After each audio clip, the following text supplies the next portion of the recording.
Okay, item number 13 on the agenda is to continue discussion of guidelines and procedures for enforcing the state noise ordinance, possibly developing a noise ordinance for the city. You know, we've looked at various things. I still think we need to just go with the state on that and with their noise ordinance, you know, their level. I still feel like probably that's what we need to do. Barbara. I agree with going with the state, but I think that the reading should not be done at the place of business. Not right at that area, at the street of their business. Because it's going to read higher.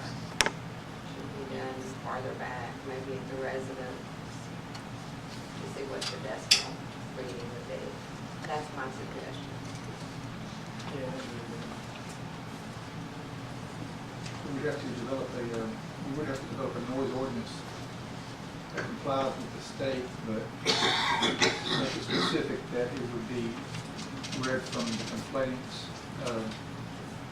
occupancy or area wherever it's from. Well, that's my suggestion. I agree. Well, which house are you gonna measure that? Well, we don't know, but the person that complains, officer can go to their residence and do the reading there. What does the state say? Do they have any, I would assume it would be at the place of business rather than at some complainant's house. It would be, but if we make an ordinance, they would have to comply with that, because you can't set it from the street, footage from the street or the complainant's occupied area. Or footage from the treatment. Dennis has a comment on that. The law states it's from the property line of where the noise is coming from is where it would be registered at. So that's the law. So it has to be that A lot way. of other towns have it, or they don't. Yeah. They have ordinances That's that they an ordinance place. set by the council. Right, the ordinance says that. It would have to be an ordinance. The state law says it's read from the property. Right, okay, unless otherwise ordinated by the city. Okay. Yeah, that's what we're talking about, having development, a city ordinance. I would say just go with state law. Because, and my Right. only reason on that is because we don't have enough officers to control that, and so it's gonna fall back on the sheriff's department. Well, and at that point, the sheriff's department, you know, if we have to call city policing, we have to call him in. The sheriff's department can investigate to, I guess, the best of their will, or just comply with both the complainant and the call party, and choose not to take. So then they could pass it to the city, and then we'd step in and deal with it as a city. You know, my thing on that though is too, you've got some people who don't wanna complain. I mean, I'm just, there are some people who are afraid of complaining for whatever. And so if it's all done exactly the same and just followed by state law, then people wouldn't have to be afraid of complaining and then having them come up to their property so that everybody knows. That has been some things I've been told. You just need an automatic meter set up out the property line, and once it gets too loud, just automatically turn the volume down. Most of us business owners, and I know right now I am the only one that affects, but it's not gonna be that way for long, because there's other businesses coming in there. We're doing everything we can to make sure that we're under or within whatever has been set, even before all of this was even a discussion. We were trying to keep it, 11 o'clock. I mean, no one said that we had to close at 11, we just did that out of common courtesy. So we've always tried to accommodate, and be a good neighbor. You're not gonna make some happy. When they call at 5 o'clock in the afternoon and the band's out there, that's a little bit, ridiculous. And their dogs barking, over there at different, places and locations are much more annoying than that music that's gonna stop at a certain time. At least it's soothing or somewhat, not soothing to some, but it's somewhat entertaining and bringing in money to the community, unlike the dogs that are barking endlessly at certain places that are over 85 decibels.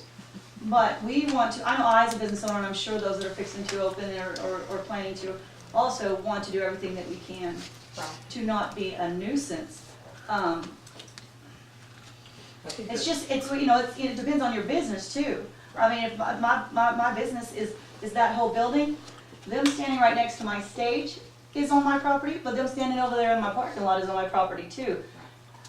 May I ask then, if you're going to, would you please consider setting a specific square amount of footage from the source of the noise. And I think it's important because, you know, if there's gonna be other businesses coming in downtown, I mean, that's, you know, that's gonna be something that folks are gonna look at. And, I think for the downtown, it's gonna be real important. I think at least, like you said, we need to do some kind of footage away from the source of the work. And we need to consider that we're gonna have music at Oakdale, so if we make it so strict. There's also a street is located next to the fence. Yes. Like, right. Yeah. So how do we do this? Do we develop a ordinance and comply with the state's decimal readers and determine the footage or determine from the complainant's property? I say 100 feet from the property line, and, you know, I mean, that's, you know, 100 feet's not, what, maybe to the building over there from here. So I'd say about 100 feet from the property line. So we'd have to develop a noise ordinance first?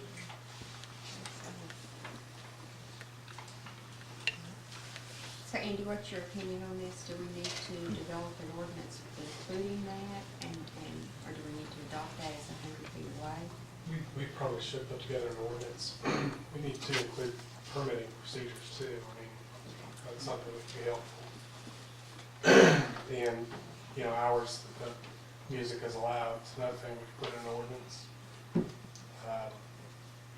I can put something together with some suggestions from the council about what the policy is, what we want to do.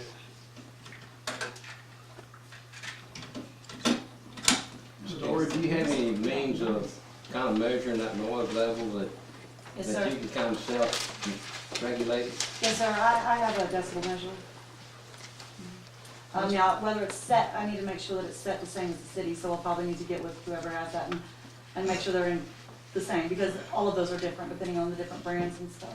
And it might be better, I would check it with the cities and the sheriff's department though, just to make sure.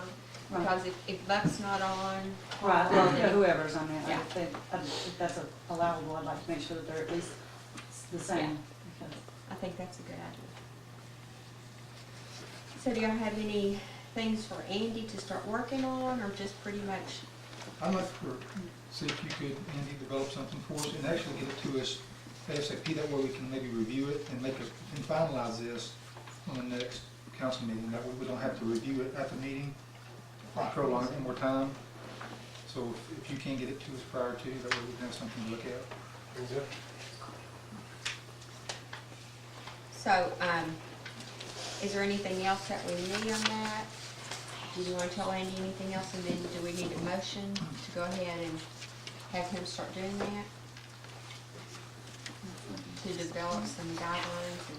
Yeah, I make a motion that we ask Andy, city attorney, that we develop some guidelines for the new city ordinance for, our city noise ordinance, keeping the state's 85 decibels, but extending the decibel reading from property line to 100 feet out. Okay, have a motion, do I have a second? Second. Have a motion and a second, all in favor?